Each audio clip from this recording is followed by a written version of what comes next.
Alas 6 ng umaga, maga, nagtatadtad ako nito ng manok at magluluto ako ng ng almusal namin, ng ulam. Naisip ko, at tulog pa si Mrs. nakahiga pa. Naisip ko siyang i-prank dito. Naglalagay ako ng ketchup sa kamay. At kunwari, matataga ako nito. May hiwa ng kutsilyo sa kamay.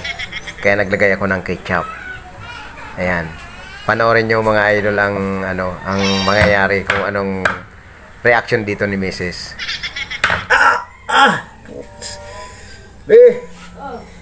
Ay!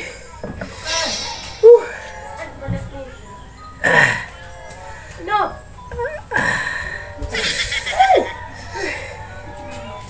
Hindi! Hindi! Oh!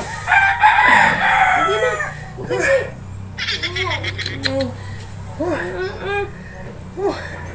Yan na!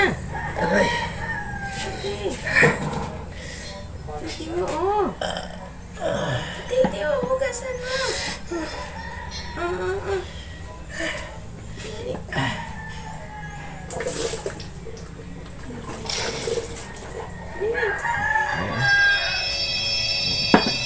Prank!